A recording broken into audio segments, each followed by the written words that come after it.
A história começa com uma jovem moça que abordava uma viatura policial, aparentando estar assustada, e alertava os policiais que uma outra garota estava correndo perigo em um beco ali perto. Um dos policiais na viatura respondeu dizendo que daria uma olhada simpaticamente. Após ter recebido aquela resposta, ainda preocupada, a moça vai embora. Mas assim que se viram livres dela, o policial revelou sua verdadeira personalidade, mostrando que não pretendia ajudá-la. Ele perguntou se deveriam ir para casa, mas, apontando para os malfeitores do outro lado da rua, sua parceira perguntou se não deveriam ir ajudar aquela moça, mas o outro policial, com uma feição despreocupada, disse que não havia o porquê fazerem isso. Ela se espantou com a resposta, então o policial continuou dizendo que havia muitos bandidos ali, e que os dois não poderiam fazer nada. Ele também disse que mesmo que os dois não fossem lá, aquelas pessoas provavelmente só iriam brincar com a moça um pouco, e nem era a primeira vez que aquilo acontecia, terminando dizendo que aquilo era muito irritante. Nesse instante, a policial ouviu alguém dizer para soltarem a moça. Os policiais olharam na direção da voz e viram alguém de uniforme policial enfrentando os malfeitores. Ele estava parado em frente a eles, aguardando cumprirem o que pediu. Mas os meliantes apenas o distrataram, então o rapaz com pinta de protagonista disse novamente que mandou soltarem a moça, fixando um olhar frio como de um predador alvejando sua presa. Aquele que aparentava ser o líder, começou a gargalhar, e dispersando a fumaça no rosto do rapaz, perguntou: "E se eu não quiser?" A resposta veio rápido com um golpe assustadoramente forte por debaixo do queixo e maxilar, que se não retirou 40 dentes da boca dele, deveríamos o parabenizar. O cigarro do fumante caiu junto com ele, e o sujeito gritava de dor com as mãos sobre a boca. Os policiais na viatura que assistiam à cena ficaram boquiabertos com o que testemunharam, da mesma maneira que os capangas do fumante. Então o prota disse que se ele não quiser soltá-la, teria que os obrigar. Os meliantes se encheram de fúria, e o suposto líder gritou para os capangas pegarem aquele rapaz misterioso. Todos correram para cima do prota, mas só para refrescar a memória do fumante, nosso protagonista repousou seu punho carinhosamente com muita força no rosto do sujeito. Ele foi arremessado para trás de tal jeito, que se não tiver quebrado o pescoço, daria-lhe uma medalha. A resistência de um fumante é incompreensível, mas o nosso protagonista descolado poderia fazer isso o dia inteiro. A dupla de policiais continuava incrédula enquanto o protagonista já havia derrubado todos os bandidos. O fumante ainda tentava se recuperar da pancada que levou. Ele não perdeu 40 dentes, mas pelo menos um foi embora depois do último soco. O meliante, com muita raiva, puxou uma pequena faca e disse que hoje ele visitaria o céu.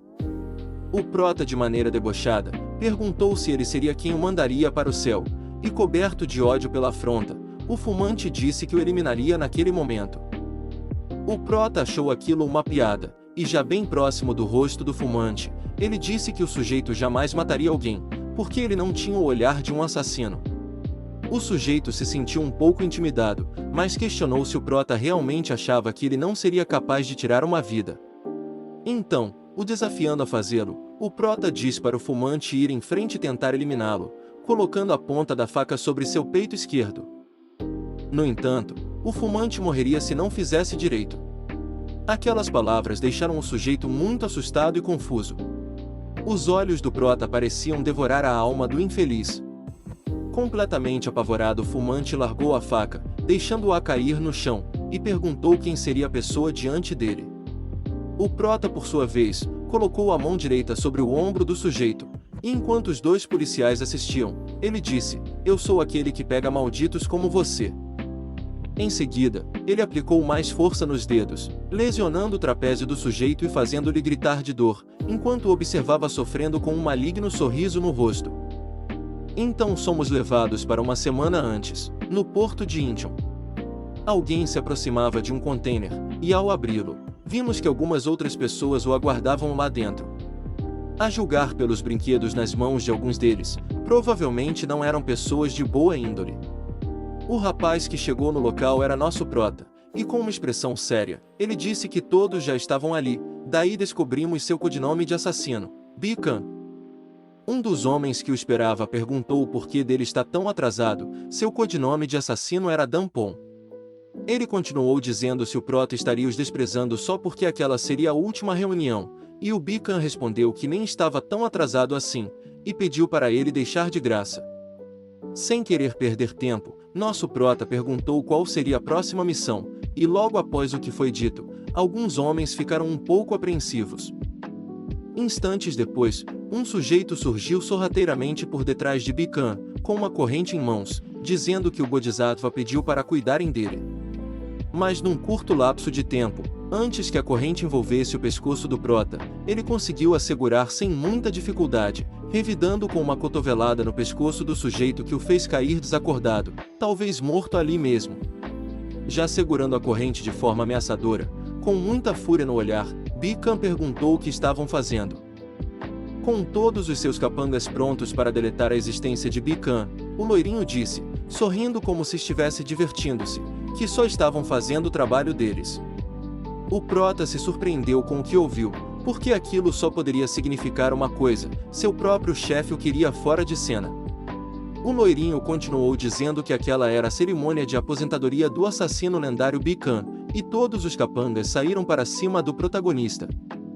Utilizando-se da corrente que tinha em posse, o Prota esperou o primeiro sujeito ter se aproximado suficientemente, daí colocou a corrente por trás da nuca do homem e a puxou contra seu joelho, desferindo uma joelhada tão forte quanto você apertando o botão de like do vídeo. O segundo sujeito com o machadinho veio logo em seguida. O Prota calculou bem a distância, esquivou, e investiu um chute do lado do pescoço do homem. Com certeza foi um golpe fatal. Sem tempo para respirar, o terceiro capanga se aproximou com uma faca, desferindo um ataque horizontal que foi evitado pelo Prota. O nosso assassino lendário prendeu o pescoço do capanga com a corrente, e destroçou o pescoço dele até a corrente ter se rompido. O loirinho já havia perdido seu sorriso e não estava gostando do que via. Após ter finalizado o último capanga, o Prota virou para o loirinho e perguntou se era só aquilo que ele preparou para acabar com sua vida. Um pouco frustrado, o loirinho sacou uma arma e disse, eu não queria usar armas, mas é uma ordem do Bodhisattva. Bi-Khan, se você não está mais em boa forma, só aceite e desista. Você sabe o quão chato é limpar uma arma. O Prota então descobriu que tudo era ordem do Bodhisattva, e aquilo só o preencheu de ódio. O Prota disse que ele prometeu que estaria livre se terminasse todas as missões, então por que faziam isso? Mas sem querer responder, o loirinho apenas disse que ele poderia descobrir isso no inferno. O loirinho estava prestes a puxar o gatilho ao dizia bye-bye, enquanto o Prota corria em sua direção repleto de fúria. Eis que foi efetuado o disparo, e respingos de sangue foram dispostos na superfície do container. A cena mudou para um outro lugar, mais especificamente um templo budista. A fumaça dos incensos acesos se dispersavam no ar em frente a uma estátua dourada. Neste templo, um monge estava meditando ou fazendo algo do tipo quando seu celular tocou. O monge atendeu a chamada e prontamente perguntou se já terminaram. Então uma voz familiar para ele diz que sim, está feito. O monge ficou confuso, e checou a ligação para confirmar se não tinha se enganado. Então nos foi mostrado que o loirinho acabou finalizado, e quem estava do outro lado da chamada era o Prota, que xingou o monge de pedaço de estrume. O Bodhisattva finalmente o reconheceu, perguntando se era o Bi-Khan, e disse, eu já estava preparando a 49ª cerimônia, como você adivinhou que esse era seu memorial? No entanto, o Prota só perguntou se ele estava no templo, e o Bodhisattva por sua vez disse que se um monge não estiver no templo, onde ele estaria? Mas logo questionou, cheio de confiança, se o Prota achava mesmo que conseguiria chegar até ele. Obviamente que o Bodhisattva estava se garantindo no número de capangas que o protegiam do lado de fora do templo, mas o Prota apenas disse para que o monge deixasse a porta aberta, porque ele já estava chegando. Já em frente ao templo, o Prota largou o celular no chão, segurando uma faca na outra mão, e ameaçou os capangas de Bodhisattva dizendo que se não abrirem o caminho, ele mesmo abriria. Todos se prepararam para o confronto, e um dos capangas, alto e musculoso, aproximou-se do Prota dizendo que o Bodhisattva estava preparando uma cerimônia naquele momento. O Prota soltou um sorriso sarcástico e disse, Bodhisattva é meu orifício localizado entre minhas nádegas. Sequestrar crianças e transformá-las em armas, um maldito que ganha dinheiro eliminando pessoas pode ser considerado Bodhisattva? Disse o prota. O grandalhão ficou em silêncio, então ao ter enrijecido seu punho, ele levantou seu braço para desferir um golpe de machadinho. Contudo, contra-atacar foi muito simples para o prota, que rasgou o lado direito do abdômen de seu inimigo com a lâmina de sua faca. Cheio de raiva, ele gritou para que saíssem de sua frente, e correu em disparada em cima dos outros restantes. Desde pequeno, ele foi criado para ser uma arma, porque aquele maldito havia o tirado tudo. Seu corpo, sua vida, e até sua família. Mas agora, ele queria tirar até seu direito de viver. Bi-Kan segurou o ataque do sujeito, e perfurou a barriga dele com sua lâmina. O prota cortou o pescoço do segundo, enquanto uma mulher estava prestes a esfaqueá-lo por trás. Ele foi atingido, mas ignorando a faca fincada em suas costas, virou-se para a mulher como um verdadeiro monstro, e a finalizou sem piedade. Por fim, todos foram deletados, e o Bi-Kan agora se via muito debilitado, diante o Bodhisattva que apontava uma arma na sua cabeça. O prota então disse que o monge havia prometido que ele teria sua vida de volta assim que terminasse sua última missão, e gritou dizendo que ele prometeu. O monge respondeu que sim, por isso agora o deixaria ter uma vida humana. Bi-Kan não entendeu o que ele quis dizer, então o careca continuou e disse que todos os humanos morrem um dia, essa é a vida humana, então, que Buda tenha piedade. Com a arma apontada na cabeça, o prota jurou se vingar mesmo que seja no inferno, e por fim, o Bodhisattva tirou-lhe a vida, mas até seu último suspiro ele jurava vingança. Momentos depois o prota começou a ouvir vozes o dizendo para acordar, ele abriu os olhos, e quando sua visão deixou de ser turva, enxergou 3 pessoas com uniforme policial na sua frente. Todos pareciam aliviados por tê-lo visto acordar, no entanto, assim que o prota os viu claramente, soltou uma palavra de baixo calão devido à surpresa. A moça policial se perguntou que tipo de reação era aquela, mas o outro disse que o médico havia falado sobre a possibilidade dele perder a memória. A moça policial disse energeticamente para Kim Kyung-soo acordar, enfatizando seu nome, mas o prota perguntou quem era Kim Kyung-soo. Ainda mais incisiva a moça disse que era ele, enquanto um outro rapaz policial trazia sua identidade e um espelho. A partir daí, vimos que ele era da delegacia de polícia de Ilsan, sua foto estava no mural, mas não era a do assassino lendário Bi-Kan, e sim de um rapaz chamado Kim Kyung-soo. Ele não acreditava que estava no corpo de outra pessoa. O assassino lendário, Bi-Kan, depois de ter sido traído pela organização, renasceu como um policial, que deveria estar ocupado planejando a sua vingança, mas lá estava ele, levando um tapa na cara. Como ele chegou nessa situação? 2 policiais o repreendiam, mas o prota parecia não se importar com o tapa, e observava a moça policial de cabelo laranja. Então voltamos para o hospital, onde o prota ainda tentava se acostumar com o fato de estar em outro corpo. Disseram que ele havia tentado se matar, o que surpreendeu o prota. A moça confirmou, indignada por ele ter feito aquilo. O outro policial disse que ele teve sorte da corda ter arrebentado na hora, deixando-o inconsciente por uma semana. A moça, bem agitada, o chamando de idiota, perguntou se ele achava mesmo que escrever os nomes daqueles desgraçados na sua carta de arrasta para cima iria solucionar todos os seus problemas. O prota perguntou sobre o que ela estava falando, e por sua vez, ela disse que ele havia escrito o nome dos superiores que os intimidavam na sua carta. Então voltamos para a cena de antes, onde um dos policiais se perguntava por que os novatos desse ano eram tão ruins. Quem falava era o superior de polícia, Van Cheomin, e logo atrás estava o também superior, Van Yong-shan. Van Cheomin tentava provocar o prota dizendo que seus pais cometeram arrasta para cima duplo depois de cometerem um crime, e questionou por que ele estava tentando seguir os passos deles. Van Yong-shan completou com ironia ao ter falado que um filho de criminoso se tornou policial. Van Cheomin olhou com desprezo para o prota, e disse que se ele queria ir de arrasta para cima, que o fizesse sem chamar atenção, e questionou por que ele escreveria os nomes deles em sua própria carta. Enquanto dizia aquilo ele levantou a mão para lhe dar um tapa, mas ficou surpreso quando no último instante, o prota segurou seu braço.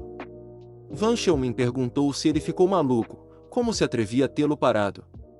Ele chamou a atenção de Jo Jeong-gong, que era o nome da moça de cabelo laranja, e de maneira sarcástica perguntou se aquilo não seria considerado um ato de rebeldia. Completamente nervosa, ela disse que não conseguia ver dali. Então Van Yeon-chan se aproximou dela, e dizendo maliciosamente que a ajudaria a levantar, colocou seus dedos entre seus cabelos.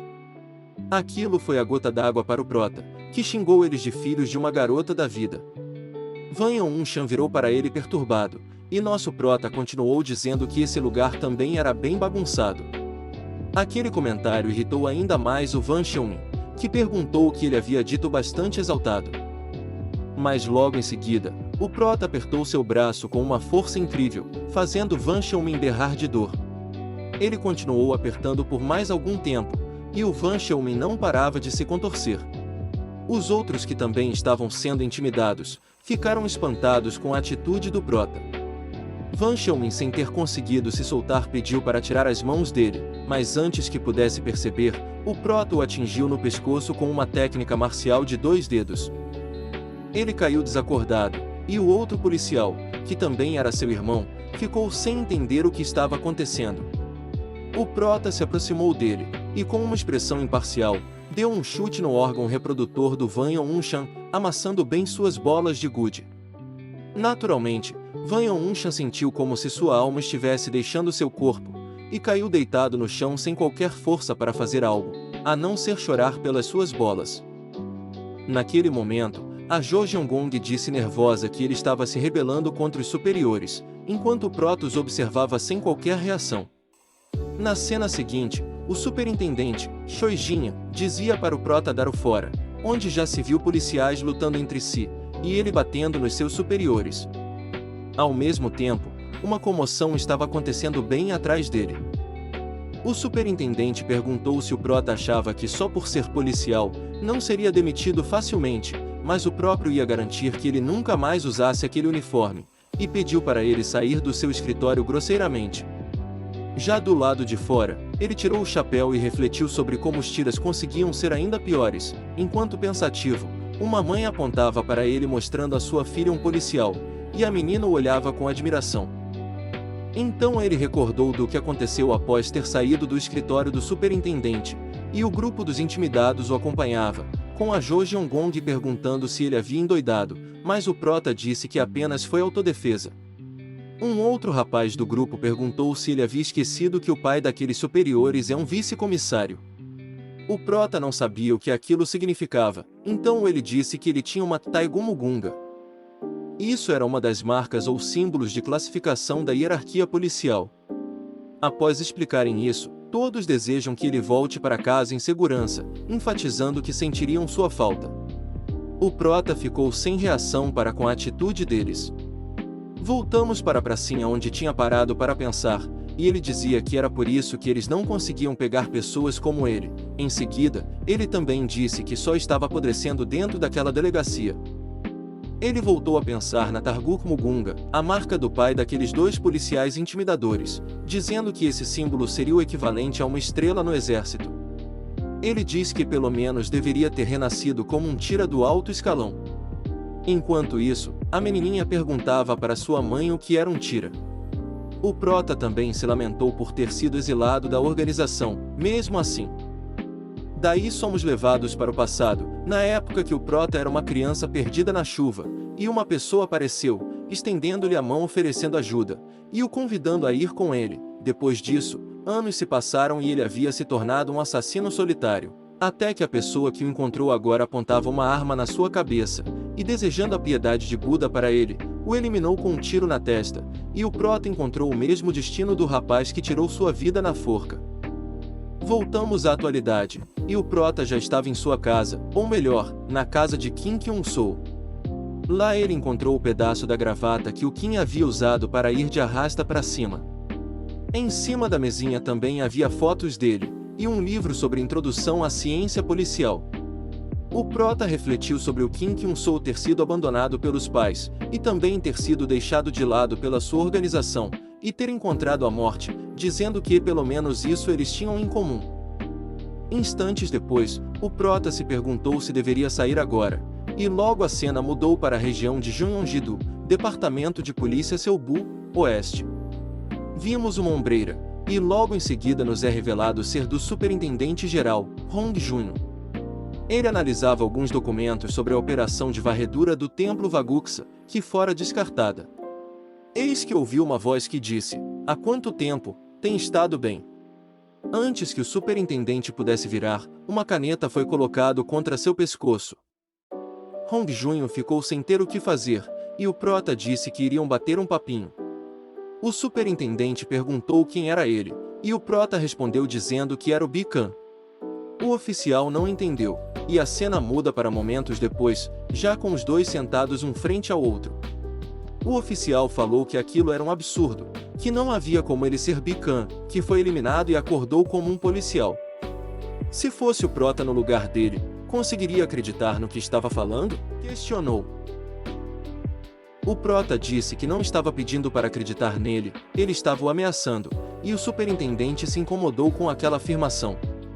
Então o prota disse que iria ajudá-lo com a operação de varredura da Vaguxa, o que deixou o oficial surpreso e confuso, fazendo-o perguntar quem exatamente era ele, mas o prota voltou a dizer que era o Bican. Intolerante com o que foi dito, o oficial disse: "Escuta aqui, Sr. Bican, parece que este não é o lugar para falar sobre a Vaguxa." Enquanto pressionava um botão de seu rádio escondido embaixo da mesa. Contudo, o rádio emitiu um barulho estranho como se não estivesse funcionando, o que espantou o superintendente. Agindo como quem já sabia de tudo, o prota chamou a atenção do oficial, e disse que iria repetir que não estava pedindo um favor, e após termos visto que o prota derrubou todos os oficiais do prédio, ele termina dizendo que estava o ameaçando. Isso é tudo, galera. Obrigado por ter assistido até aqui, deixem seu like para eu saber que gostaram, e se inscrevam para fazerem parte do time Doc, estarei trazendo mais da obra se a repercussão for boa. Vejo vocês no próximo vídeo.